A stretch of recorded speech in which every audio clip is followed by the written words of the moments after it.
हम लोग इसके पहले भी समीकरण पढ़े हैं और समीकरण में रैखिक समीकरण पढ़े हैं और द्विघात समीकरण के बारे में जानते हैं, त्रिघात समीकरण के बारे में जानते हैं।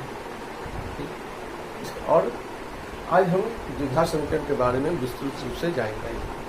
और द्विघात समीकरण के कारण थोड़ा सा इतिहास हम बताना चाहेंगे कि द्विघात समीकरण कहते हैं कि बेबीलोन की सभ्यता वाले जो है द्विघात समीकरण का बहुत ज़्यादा यूज किया है। इसको हम लोग इंग्लिश में कहते हैं क्वाड्रेटिक इक्वेशन।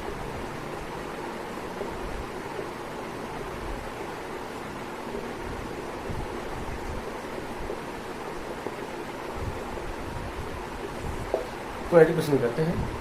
बेबीलोन की सभ्यता वाले लोग कहते हैं कि हमसे नहीं चलाया, लेकिन क्योंकि हम लोग हर चीज़ को उदाहरण दूसरे विदेश खोल लेते हैं, लेकिन हमारे देश में भी हमारे देश के विद्वान भी इसके बारे में ज़्यादा जानते थे। 5वीं शताब्दी में 5th सेंचुरी में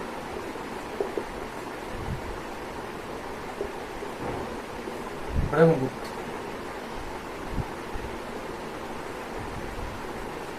नाम के मैथमेटिशियन थे। इन्होंने द्विघात समीकरण के बारे में अपना नियम, अपना सूत्र प्रतिपादित किया था। इनका सूत्र था ax² - bx + c = 0। इसके बाद हमारे ही देश के एक महान विद्वान थे, उनका नाम था श्रीधराचार्य।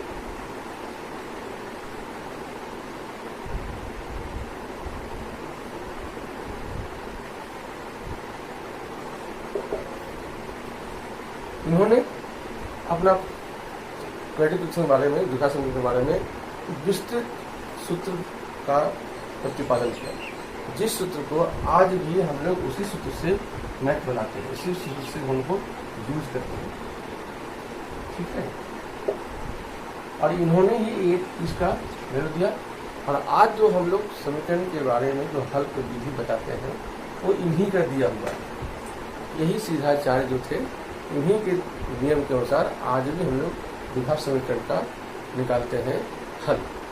तो हम लोग इसके बारे में पढ़ते हैं आगे ये इंट्रोडक्शन था, आगे पढ़ते हैं, देखते हैं क्या होता है। आज हम लोग द्विघात समीकरण का हाथ समझाते हैं। अब इंग्लिश में बोलते हैं क्वाड्रेटिक इक्वेशन।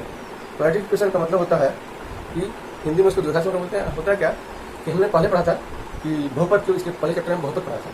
तो बहुपद में एक टर्म के साथ, एक चर संख्या के साथ एक अचर संख्या होता है, इसको कहते हैं बहुपद। लेकिन जब इसको 2x + 3 = 0 कर देते हैं तो होता है समीकरण। इसको समीकरण कहते हैं। अब होता क्या है कि जब एक सिंपल ऐसा होता है तो हम लोग इसका पावर 1 कहते हैं। x का पावर 1 होता है, इसको हम लोग बहुपद बोलते हैं।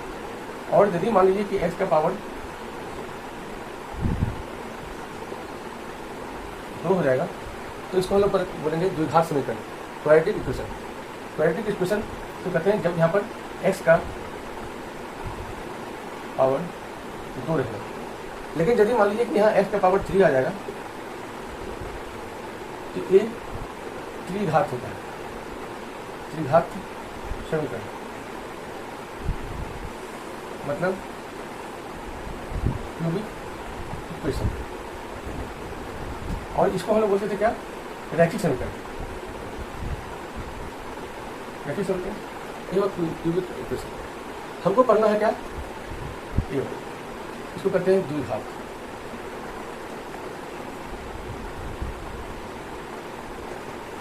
इसको कहते हैं द्विघात समीकरण।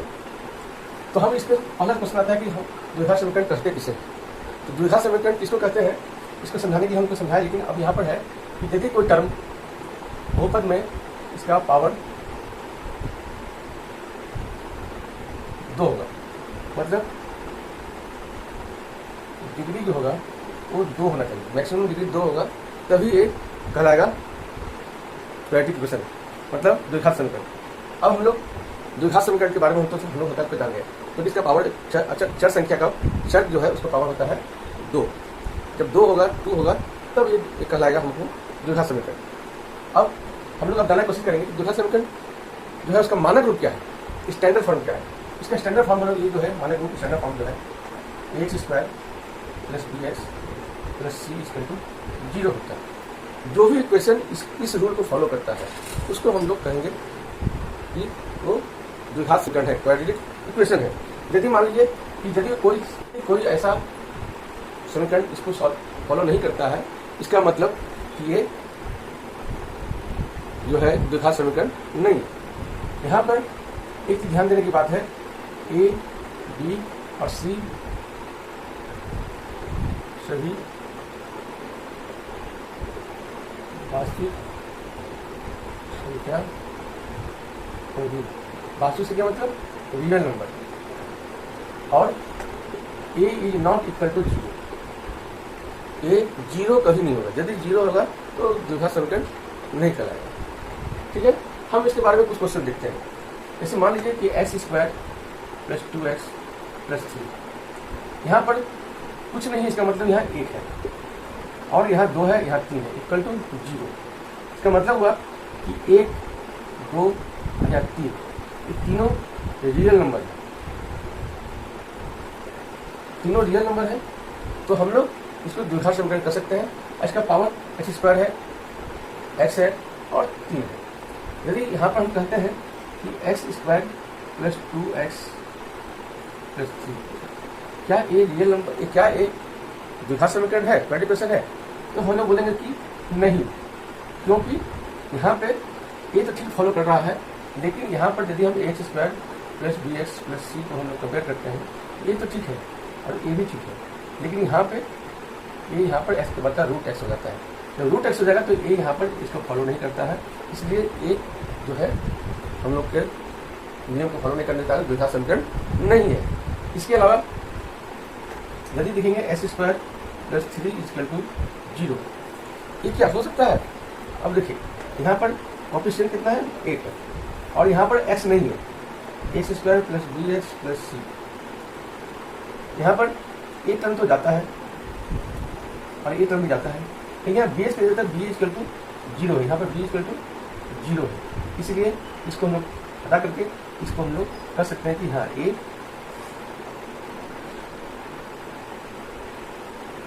द्विघात समीकरण है। ठीक है, एक क्वेश्चन ए था और एक क्वेश्चन ए था। तो हम लोग समझ गए कि इस तरह से हम लोग द्विघात समीकरण के स्टैंडर्ड फॉर्म को हम लोग फॉलो करते हैं। अब हम लोग इसके बारे में जानकारी लेंगे कि द्विघात समीकरण जब बन जाता है तो इसमें एक और ध्यान देने की बात है कि जब भी इसका हल करेंगे, हल करने का तरीका क्या है। यदि हम इसके पहले देखें तो रैखिक समीकरण में x का मान सिर्फ 1 होता है, चर का मान हमेशा 1 ही निकलता है, और जब क्वाड्रेटिक इक्वेशन निकालेंगे, जब द्विघात समीकरण निकालेंगे तो इसका मान 2 आएगा, कम से कम 2 आएगा द्विघात समीकरण में। क्वाड्रेटिक इक्वेशन में इसका जो आंसर आएगा वो 2 आएगा। ठीक है, अब हम लोग जानकारी लेंगे कि हल करने का तरीका क्या क्या है। द्विघात समीकरण को, क्वाड्रेटिक इक्वेशन को हल करने का तरीका क्या है? पहला तरीका है गुणनखंड विधि, फैक्टराइजेशन मेथड, और दूसरा है पूर्ण वर्ग बनाने की विधि, कंप्लीटिंग द स्क्वायर। ये 2 तरह का हमारे पास ऑप्शन है, इस दोनों में से किसी तरह हम इसको सॉल्व कर सकते हैं। अब हम लोग एक एक करके सॉल्व करना देखेंगे कि कैसे हम लोग इसको सॉल्व करते हैं। ठीक है, इसके पिछले क्लास में और पिछले चैप्टर में भी हम लोग इसको गुणनखंड करना हम लोग इसको जानते हैं। गुणनखंड कैसे करते हैं? यदि मान लीजिए एक क्वेश्चन हो लेते हैं, एक क्वेश्चन, इस क्वेश्चन को हम सॉल्व करते हैं तो हम लोग क्या करते हैं, पहले इसको गुना करते हैं, ट्राई करते हैं, तो 2 गुने 6 बराबर 12, 3 गुने 4 बराबर 12, 6 गुने 2 बराबर 3 तरह का आता है। इसमें हमको लाना है यहाँ पर x, किसी चीज को घटा के या जोड़ करके, ऐसा तोड़ेंगे कि घट करके या जोड़ करके यहाँ पर x आना चाहिए। तो हम लोग यदि यहाँ पर 4, 6 और 2 लेते हैं तो 6 2 जोड़ेंगे तो 8 हो जाएगा, घटाएंगे तो 6 में से 2 जाएगा तो 4 बचेगा, लेकिन आना चाहिए x। तो हम लोग यहाँ पर 3 और 4 लेते हैं। अब देखते हैं कि 3 और 4 में से हम लोग ले सकते हैं, तो 4 में से 3 घटाएंगे तो x आ जाएगा। इस तरह से हम लोग इसको करेंगे, 2x square plus 3x minus 4x plus 6 square to 0। फिर यहाँ पर हम लोग x कॉमन लेते हैं, 2x प्लस 3 हो गया, यहाँ पर भी 2 कॉमन लेते हैं तो x प्लस 3 इक्वल टू 0। अब इसमें से यहाँ और a ये दोनों इक्वल है, तो यहाँ पर हम लोग 2x प्लस 3 जो है कॉमन लेंगे तो बचेगा क्या, x माइनस 2 इक्वल टू 0। अब यहाँ पर देखते हैं कि इसको गुणा करने से 0 आता है, और यहाँ पर हम जानकारी देना चाहते हैं आपको कि यदि a गुने b इक्वल टू 0 है तो या तो a बराबर 0 होगा और b इक्वल टू 0 तभी जा करके आएगा। इस तरह हम लोग कहते हैं इसको 2x प्लस 3 इक्वल टू 0। एक बार लेते हैं इसको 0 मानते हैं, यहाँ क्या होगा 2x इक्वल टू माइनस 3, ये माइनस प्लस 3 है, बराबर को उधर जाएगा इसका चिन्ह हो जाता है माइनस 3 जाता है, इसलिए x बराबर माइनस 3/2। अब हम इसको रखते हैं x minus 2 equal to 0, x equal to 2। इसका मतलब हुआ x का मान 2 निकला, माइनस 3/2 और 2।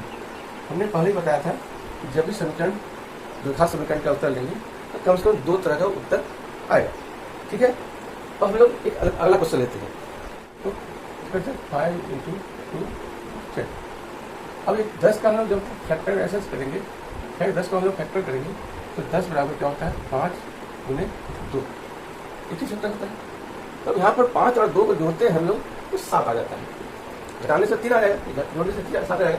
तो हमको इसका फल निकलना चाहिए, ये बीच वाला करवाना चाहिए, ऐसा बनाएंगे। यहाँ पर क्या लिखेंगे √2x² plus 2x plus 5x plus 5 √2 equal to 0। अब हम लोग यहाँ पर x कॉमन लेते हैं और √2 दोनों में है तो √2 कॉमन लेते हैं, क्या हो जाएगा x प्लस √2। यहाँ पर 2 जो है इस 2 को हम लिख सकते हैं √2 गुने √2, ऐसा हम लिख सकते हैं, और प्लस यहाँ पर 5 कॉमन ले लेंगे हम तो x प्लस √2 इक्वल टू 0।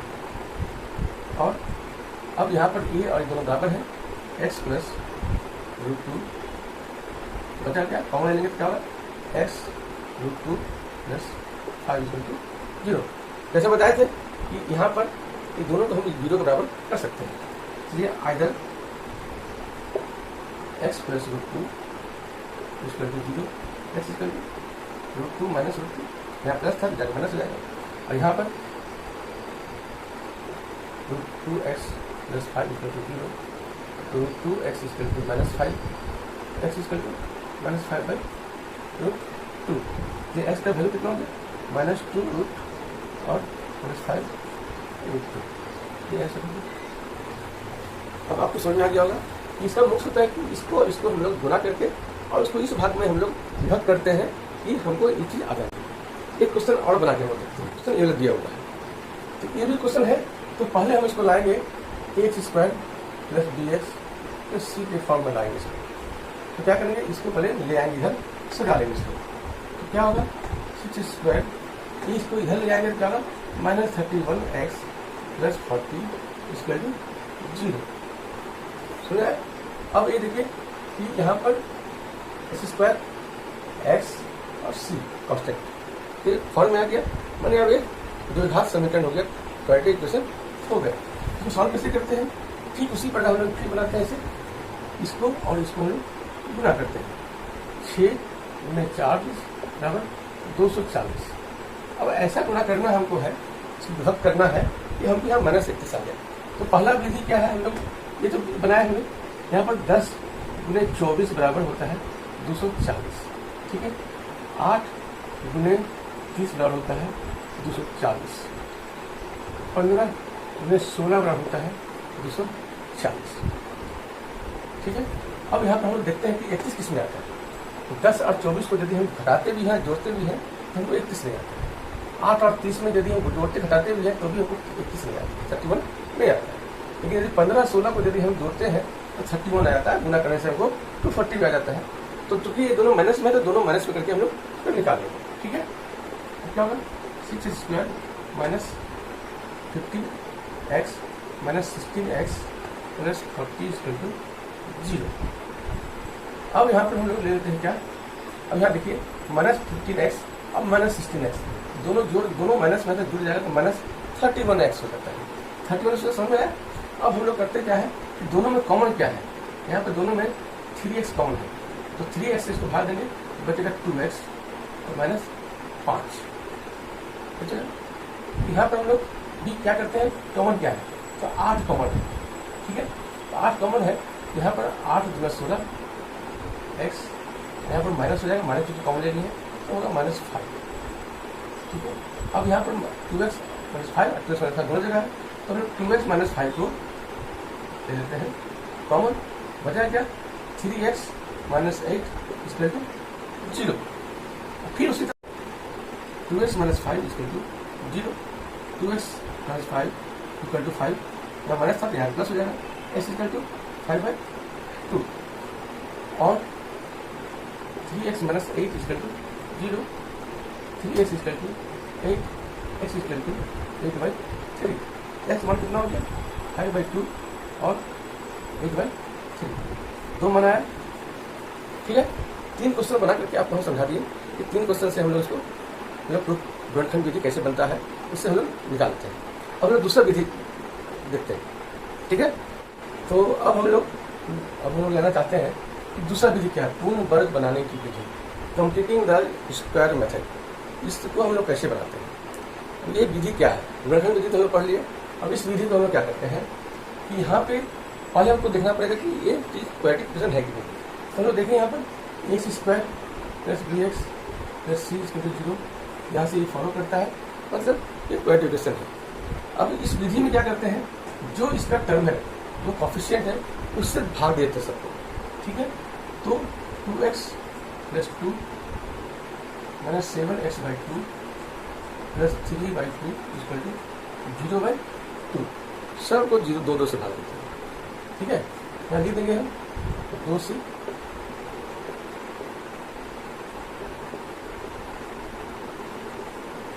2 से हम लोग डिवाइड करते हैं, इसको भाग देते हैं। हमें क्या हुआ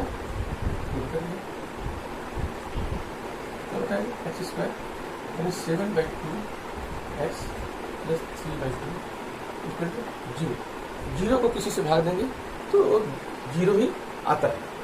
अब हम लोग यहाँ पर एक चीज निभाने की कोशिश करते हैं, ठीक है। यहाँ को यह 2 है, इसको हम लोग 2 से गुणा करते पढ़ना, 2 से भाग देते, तो कोई दिक्कत नहीं हुआ इसको। अब हम लोग यहाँ पर एक चीज जानने की कोशिश करेंगे कि यहाँ पे x² - 2 × 7/4 x + 3/2। अब हम लोग यहाँ पर 7/4 जो है, इस 7/4 को हम लोग स्क्वायर करेंगे, ठीक है। हमेशा ध्यान रखिएगा इस टर्म को हमेशा हम लोग करेंगे स्क्वायर करेंगे, ठीक है। अब क्या करते हैं हम लोग इसको x² - 2 × 7/4x + 7/4 का स्क्वायर प्लस कर दिया, और फिर यहाँ पर हम जाकर के माइनस कर देंगे 7/4 का स्क्वायर प्लस 3/2 पहले था जी। अब यहाँ पर एक बार प्लस किया एक बार माइनस किया, तो कोई उसका ज़्यादा अंतर नहीं, 0 हो जाएगा दोनों कट करके। लेकिन इसको सॉल्व करने के लिए, इस विधि को अपनाने के लिए इस विधि को हम लोग यूज करते हैं। अब हम लोग यहाँ देखते क्या है कि इसको देखिए, यहाँ a² है -2ab है, और यहाँ पर b², a की जगह s है, दिया हुआ है, b की जगह 7/4 है, यहाँ पे स्क्वायर है। तो ये क्या बना होता है, a - b का होल स्क्वायर, इसको कहते हैं a - b का होल स्क्वायर। अब इसको हम लिख सकते हैं s - 7/4 का होल स्क्वायर, और बराबर इसको हम उधर ले जाते हैं, तो क्या होगा, माइनस में था प्लस हो जाएगा 7/4 का होल स्क्वायर प्लस 3/2।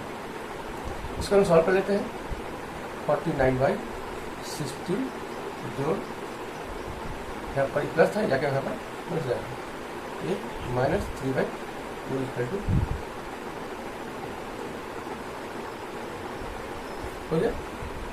अब यहाँ पर x - 7/4 का स्क्वायर यहाँ पर ऐसे में रहते हैं 16, 2 से 16 16 होता है, 16 को काटेंगे 1 हो जाएगा, 1 को 49 से 49 हो गया, माइनस 2 से भाग देते हैं इसको 16 को, तो 8 आता है, 8 को 3 से गुणा करते हैं तो कितना आता है 24, कितना हो गया 25/60।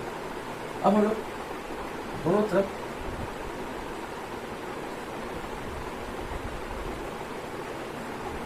इसको दोनों तरफ हम रूट सकते हैं, ठीक है। इससे क्या होगा कि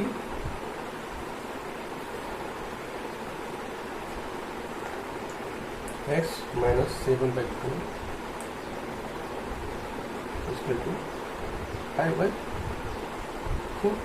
25 का रूट 5 और 16 का रूट 4, ठीक है। और यहाँ पर x इक्वल टू ये हो गया प्लस माइनस, जब भी हम रूट निकालेंगे इसको हम लोग करते हैं प्लस माइनस में डालते हैं, तो x minus 7/4 equal two plus minus 5/4। अब हम लोग x इक्वल टू क्या करेंगे प्लस माइनस 5/4 प्लस 7/4, तो एक बार लेते हैं प्लस 5/4 प्लस 7/4,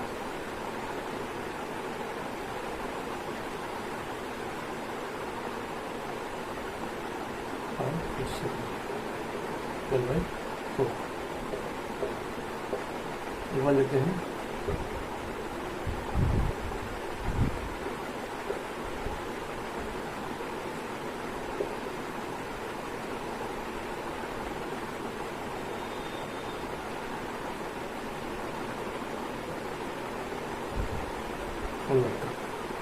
ठीक है। तो अब यहाँ f का मान कितना आया, x मान एक बार आया 3, तो आया 1/2। एक विधि इसको कहते हैं हम लोग पूर्ण वर्ग बनाने की विधि, कंप्लीटिंग द स्क्वायर, इसको स्क्वायर में मिला करके हम लोग इसको बनाते हैं। इस तरह से आपके किताब में और भी क्वेश्चन होगा, इसको हम सॉल्व बाद में करेंगे, ठीक है। अब इसके बाद हम एक चीज़ और बताना चाहते हैं, इसी फॉर्मूला को, इसी चीज को यदि हम एक अलग ढंग से बनाते हैं तो कैसा होता है, देखिए।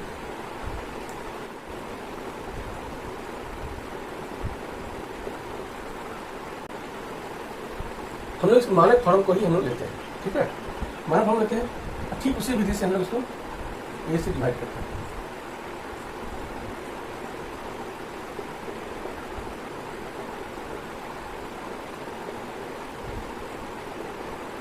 ठीक है। अब ए कट गया तो क्या बचाएगा, x square plus b/a x plus c/a इसमें 0। अब इसको हम लोग आगे बनाते हैं, यहाँ पर हम जैसे बच्चे पर दिखाए थे 2/2 गुणे b/a x plus c/a equal to 0, यहाँ पर x square plus 2 b/2 x।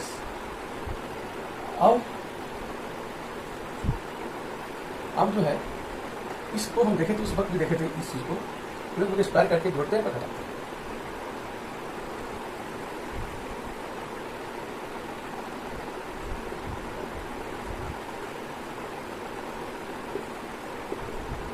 ठीक है, एक बार जोड़ दिया तो बता दें, जो जैसा था सी वाला ए ऐसे जोड़ दिया, ठीक है। और अब क्या हो गया, इस तरह को देखिए, ए x plus 2x plus b/2a का होल स्क्वायर, यहाँ हो गया a plus 2 into a into b plus b square, b plus c b x plus b/2a का होल स्क्वायर, और इसको हम उधर ही करते हैं, क्या हो गया b square plus 4a square minus c/a, ठीक है। अब इसको हम सॉल्व करते हैं, क्या बचेगा 4a square B square minus 4ac, ठीक है। अब हम लोग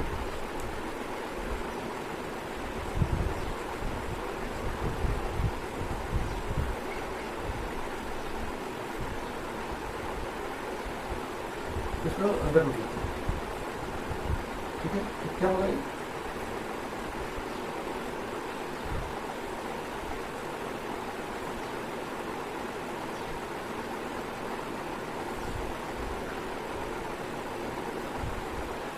तो ये हो गया।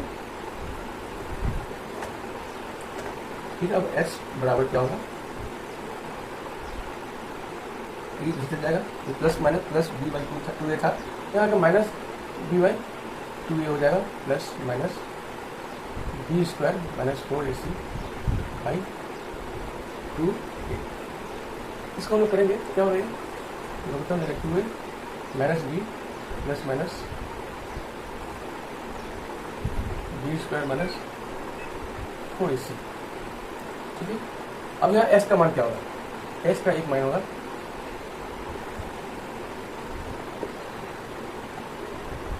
Minus b plus b square minus 4ac by 2, और एक मान होगा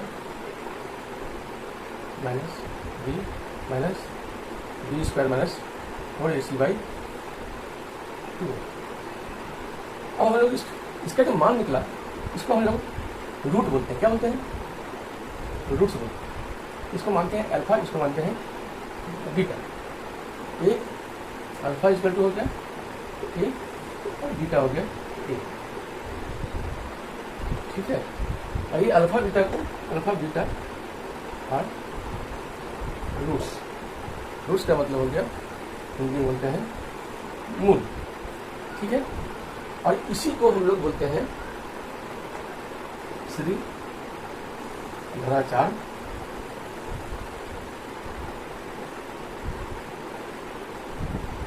समीकरण आ जाता है। जैसे कि पहले बताया था श्री धराचार समीकरण, और इसको हम लोग इस तरह से सॉल्व करते हैं। ठीक है, अब इसमें अब जो रूट्स आ गया और इसका जो ये सब सामान आ गया, इसके बारे में हम लोग थोड़ा सा जानकारी हम लोग लेते हैं। ठीक है, कि इस टर्म जो है बी स्क्वायर माइनस 4ac को हम लोग डी से डिनोट करते हैं, मैंने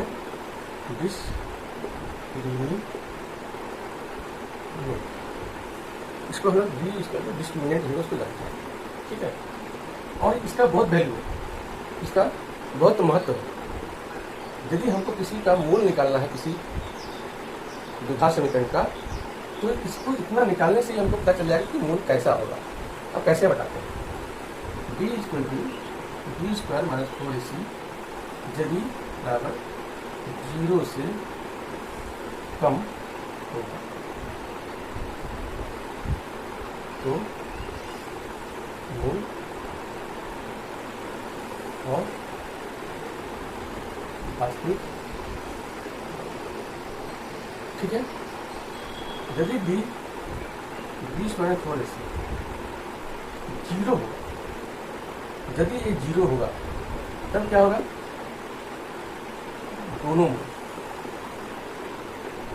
अल्फा एंड बीटा दोनों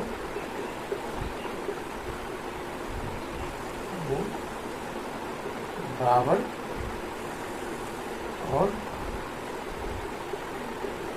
वास्तविक संख्या होगा, रियल नंबर। और यदि b equal to b square minus 4ac equal to 0 से अधिक हो तो क्या होगा, दोनों मूल वास्तविक तो होगा ही और अलग अलग। ठीक है, कितना समझ गए। अब इसके बारे में हम लोग इतना जानते हैं। ठीक है, इसके आगे थोड़ा पढ़ाते हैं।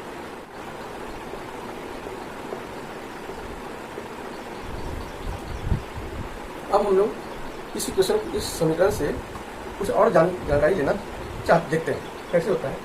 हम लोग देखे थे कि alpha equal to minus b plus minus b square minus 4ac by 2 होता है, और beta equal to minus b square minus 4ac by 2 होता है। ठीक है, अब हम लोग देखते हैं कि दोनों मूल को जोड़ने से क्या होता है। यदि मूलों को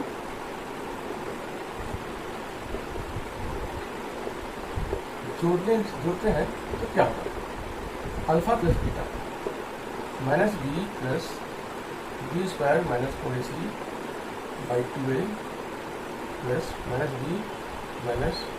B square minus 4ac by 2a इसका भी माइनस बी 2a आ जाएगा मतलब plus b square minus 4ac minus b square minus 4ac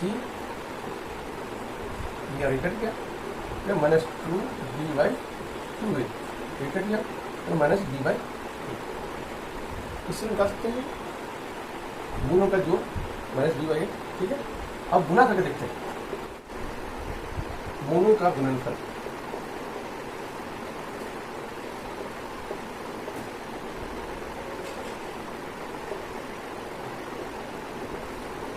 alpha into beta, हम जानते हैं अल्फा का फॉर्मूला होता है minus b plus b square minus 4ac by 2 गुणे minus b square minus 4ac by 2a। मतलब जब हम गुना करते हैं तो b को b से गुना करेंगे तो प्लस बी स्क्वायर, इसको भी इसको गुना करेंगे तो plus b square minus 4ac। अब इसको गुना करेंगे तो क्या होगा minus b square minus 4ac। और जब इसको गुना करेंगे तो क्या होगा minus b square 4ac by 4a square, ठीक है। दो है दो। अब यहाँ पर ये और ये कट जाता है। आगे का सॉल्व करते हैं प्लस बी स्क्वायर ये जो है टूटे का स्क्वायर तो minus b square plus 4ac by 4a square, इसको से काट दिए क्या बचा 4ac बाई 4a स्क्वायर, यहाँ स्क्वायर कट गया ये तो क्या होगा c बाई a। इस तरह से हम देखें कि मूलों का गुणनफल बराबर हो गया c बाई a। इसके पहले हम लोग पढ़े थे कि मूलों का गुणनफल बराबर माइनस b बाई a। इस तरह से ये हमारा चैप्टर के बारे में जानकारी हम दे दी। अब इसके बारे में जो चैप्टर में जो क्वेश्चन सब है चैप्टर उसको हम लोग आगे वीडियो में पढ़ेंगे, एक एक करके हर चैप्टर के बारे में हम लोग